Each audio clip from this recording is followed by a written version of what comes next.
Halo semua, selamat datang di channel Twist 12. Tempatnya membahas film-film dengan plot twist atau film-film dengan alur yang tak terduga.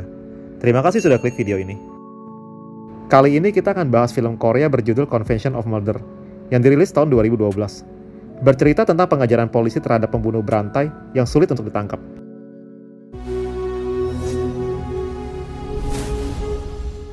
Film diawali dengan aksi pengajaran seorang polisi bernama Choi Hyung-go terhadap psikopat pelaku pembunuhan berantai. Tapi sayangnya detektif Choi tidak berhasil menangkap si pelaku. Malah dia mendapatkan luka akibat sayatan pisau yang sengaja dilakukan oleh si pembunuh itu. Dia sengaja tidak membunuh Choi, agar dirinya bisa lebih dikenal. 15 tahun kemudian, tampak detektif Choi sedang menonton berita terkait kasus pembunuhan berantai itu. Hingga saat ini pelaku masih belum ditangkap. Sedangkan untuk ketentuan hukum yang ada, kasus ini akan segera dihapus jika sudah 15 tahun. Dan besok adalah tepat 15 tahun. Jadi tinggal 1 hari kasus ini akan segera dihapus. Tampak Choi begitu kecewa karena tidak berhasil menangkap si pelaku. Begitupun para keluarga korban yang ditinggalkan. Terlihat salah satu anak bernama Jung Hyung Sik ingin melakukan bunuh diri. Karena dia begitu sedih akibat kematian ibunya yang telah dibunuh oleh psikopat itu. Choi yang berusaha menahannya ternyata terlambat. Dia melompat dari atas rumahnya hingga menabrak bis. 2 tahun kemudian, terlihat detektif Choi mendapat telepon dari rekannya yang menyuruhnya untuk segera menonton TV. Ternyata dalam berita itu ada seorang pria bernama Lee Do-suk yang menerbitkan sebuah buku berjudul Pengakuan Pembunuhan. Jadi Lee Do-suk ini mengaku sebagai psikopat yang selama ini dicari oleh polisi 17 tahun silam. Tapi saat ini dia merasa menyesal atas semua perbuatannya. Makanya dia membuat buku tentang detail pembunuhan yang dilakukannya dulu, di mana tidak ada orang yang mengetahui hal tersebut, selain pihak polisi terkait dan si pelaku. Dan hasil penjualan buku akan didonasikan. Karena banyak yang meragukan pengakuannya, Lee Do-suk lalu membuka bajunya untuk membuktikan ada peluru yang masih tertanam di tubuhnya, akibat tembakan dari detektif Choi. Dia juga menyapa detektif Choi melalui TV sambil meminta maaf atas sayatan dilakukannya waktu itu. Setelah peluncuran buku itu dilakukan, ternyata antusias pembeli sangat banyak. Dalam 3 hari saja bukunya berhasil terjual 300.000. Lee Do-suk lalu menepati janjinya dengan mendonasikan semua penjualan bukunya. Saat ini banyak media meliput kegiatan Lee. Dia juga menghampiri salah satu keluarga korban. Dengan bersujud sambil kehujanan dia meminta maaf. Terlihat sang ayah korban keluar dengan begitu kesal lalu menamparnya. Tapi dengan semua hal yang dilakukan Lee Do-suk saat ini, dia malah memiliki penggemar tersendiri. Keesokan hari pihak wartawan juga sudah ramai ingin mewawancari detektif Choi. Tapi saat kemudian terlihat Lee Do-suk datang menghampiri Choi. Dengan sedikit meledek, Lee lalu mengajaknya berdamai. Tapi tentu saja Choi begitu kesal. Dia segera mengambil sisa makanannya dan melempar ke wajah Lee. Sementara itu para keluarga korban ternyata diam-diam membuat perkumpulan. Setelah mendengar kabar tentang Lee Do-suk, mereka pun berencana membunuhnya. Saat ini Lee Do-suk semakin memiliki banyak penggemar. Karena terlihat pada saat acara penandatanganan buku, banyak sekali yang antri untuk minta tanda tangan darinya. Tapi inilah kesempatan yang diambil oleh keluarga korban. Mereka tahu saat menyelenggarakan acara itu, dia pasti menginap di hotel. Dan Lee Do-suk selalu berenang ketika di hotel. Mulailah mereka melakukan aksinya. Salah satu dari mereka memasukkan ular berbisa ke dalam kolam renang, hingga membuat Lee Do-suk terpatok hingga pingsan. Saat pengawal pribadinya menghubungi ambulans, kelompok keluarga korban datang menyamar dengan membawa ambulans. Tapi saat itu ternyata ambulans yang sebenarnya juga tiba. Di sanalah mereka ketahuan. Terjadilah aksi kejar-kejaran, hingga detektif saya juga ikut membantu. Tapi setelah berlangsung cukup sengit, akhirnya keluarga korban berhasil menculik Lee Do-suk. Hilangnya Lee Do-suk menjadi topik berita utama saat ini. Dan polisi pun harus mencari cara untuk menyelamatkannya. Sementara Lee masih dalam keadaan pingsan dan terikat. Dia masih disekap oleh keluarga korban yang berencana akan membunuhnya. Lalu Choi mulai berusaha mencari informasi dari berbagai pihak, hingga akhirnya diketahui di mana lokasi penyekapannya. Dia pun segera pergi sendiri tanpa meminta bantuan dari pihak polisi. Ketika dia tiba di lokasi penyekapan, terlihat Lee masih terikat dan akan segera dibunuh. Saat itulah Choi langsung memadamkan lampu. Dia memakai masker dan menggunakan kacamata infrared. Detektif Choi segera melepaskan ikatan Lee dan segera menggendongnya keluar. Walau sempat terjadi kejar-kejaran dan dipanah oleh salah satu dari mereka, akhirnya Choi berhasil membawa Lee kabur. Dia membawanya ke motel dan meninggalkan kertas bertuliskan, "Jika kamu tidak ingin mati, jangan persulit keadaan ini." Keesokan harinya seorang ibu dari keluarga korban datang menghampiri detektif Choi dan segera menamparnya, karena ibu ini tahu kalau yang menyelamatkan Lee adalah detektif Choi. Sementara itu Lee yang sudah di rumah sakit mulai diwawancarai oleh media. Lee berbohong dengan mengatakan kalau yang menculiknya adalah penggemar dia. Dan Lee berkata kalau dia telah memaafkannya, juga tidak akan menuntut mereka. Saat itu pihak TV menanyakan, apakah Lee bersedia untuk tampil di acara debat publik yang disiarkan secara langsung oleh TV? Karena saat ini masih banyak yang mempertanyakan tentang dirinya. Lee lalu menyanggupi undangan acara itu. Hari perdebatan pun tiba. Terlihat detektif Choi juga hadir dalam acara itu. Jadi acara TV ini mengundang Lee karena dia berhasil menjual bukunya hingga mencapai keuntungan 20 juta won hanya dalam 1 bulan. Publik pun dibuat bertanya-tanya, apakah dia pembunuh sesungguhnya atau dia hanya mencari keuntungan saja. Detektif Choi bertanya kepada Lee, jika dia pembunuh sebenarnya, kenapa dalam bukunya tidak dituliskan tentang satu korban yang hingga saat ini belum ditemukan jasadnya? Jadi pada saat itu telah terjadi pembunuhan terhadap 10 wanita. Dan ada satu korban terakhir yang hingga sekarang belum ditemukan jasadnya. Tapi Lee mengelak dengan mengatakan kalau yang itu bukan perbuatannya. Lalu acara beralih ke sesi tanya jawab melalui telepon. Setelah masuk ke penelpon kedua, terdengar suara seorang pria yang tidak mau menyebutkan namanya. Dia hanya mengatakan inisialnya J. Dan J mulai menjelaskan detail kejadian pembunuhan yang lebih jelas dibandingkan apa yang dituliskan di buku Lee. Hingga saat sebelum menutup teleponnya, dia mengatakan kalau dialah pembunuh sesungguhnya. Seluruh studio pun kaget mendengar pernyataannya. Pihak polisi pun segera melacak lokasi penelpon ini.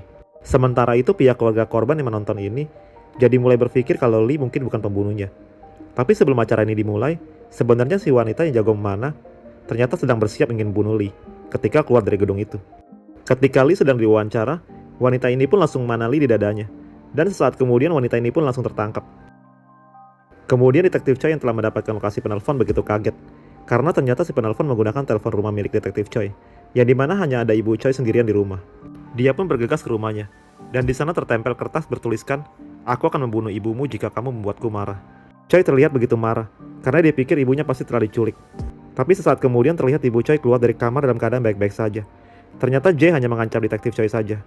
Ketika Choi memeluk ibunya, dia melihat seseorang melambaikan tangan dari seberang rumahnya. Choi langsung segera berlari ke sana. Tapi ketika tiba di sana sudah tidak terlihat siapa-siapa lagi. Yang ada hanya sebuah pisau dan kaset rekaman yang ditinggalkan di sana. Choi lalu menyalakan kaset tersebut. Terlihat J menangkap ibu Choi yang sedang tidur. Dan itu menandakan kalau dia benar berada di sana waktu itu. Tapi sesaat kemudian terlihat rekaman seorang wanita yang sedang diikat. Melihat hal ini Choi jadi begitu sedih.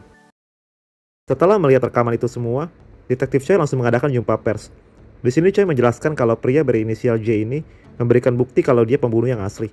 Dan dia telah mengirimkannya video dan sebuah pisau yang mengandung darah miliknya. Yang berarti pisau ini adalah pisau yang digunakan untuk melukai wajahnya waktu dulu. Jadi polisi masih mendalami kasus ini, karena antara Lee dan J sama-sama memiliki bukti. Di sisi lain, Lee yang masih berada di rumah sakit segera membuat pernyataan kalau pisau itu adalah miliknya, dan semalam telah dicuri. Dia menunjukkan foto berangkasnya yang terbuka. Lee mengatakan dia tidak mengenal J, tapi yang pasti J bukanlah orang yang ahli. Dan Lee akan segera melakukan jumpa pers untuk informasi yang lebih detail. Keesokan harinya terlihat salah satu pihak TV ditelepon oleh J. Sementara itu Lee yang sedang melakukan konferensi pers mengatakan ingin menjebakan kembali semua uang hasil penjualan bukunya kepada keluarga korban. Dan dia juga tidak akan menuntut wanita yang telah memanahnya.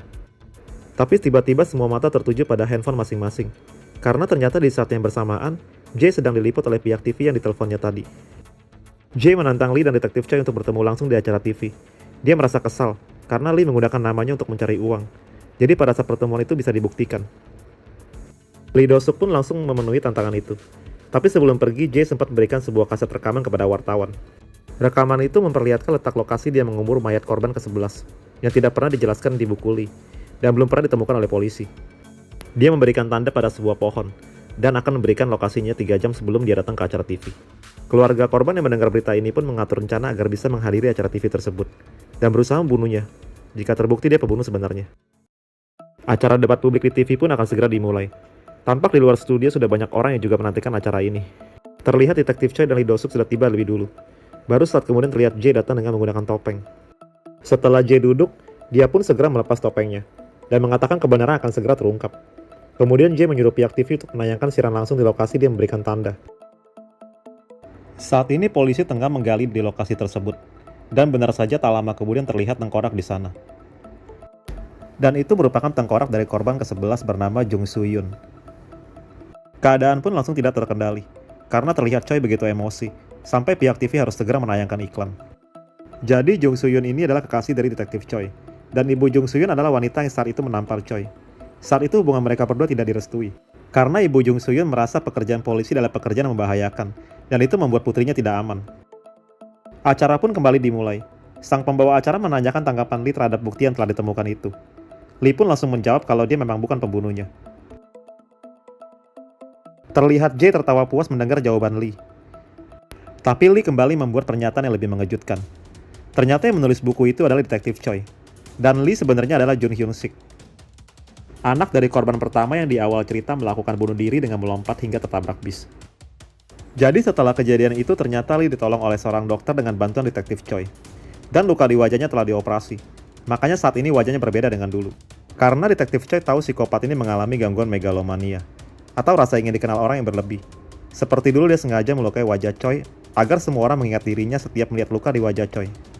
Makanya detektif Choi membuat semua rencana ini. Dia memancingnya dengan membuat Lee terkenal. Dan itu tentu akan membuat Jae kesal. Karena pasti dia akan merasa dirinya lah yang seharusnya terkenal. Dan benar saja, ternyata Jae termakan umpan dari detektif Choi. Walau Jae tak menduga semua rencana ini, tapi dia kembali tertawa. Karena seperti diketahui, kalau kasusnya saat ini sudah kadaluarsa. Sesaat kemudian Choi segera mengeluarkan video rekaman yang diberikan Jae kepadanya. Di sini dia memperdengarkan suara berita yang ada saat itu. Terdengar kalau tepat saat dia menyandra Jun Soo Yoon dan membunuhnya, saat itu hari di mana pemilihan presiden diadakan.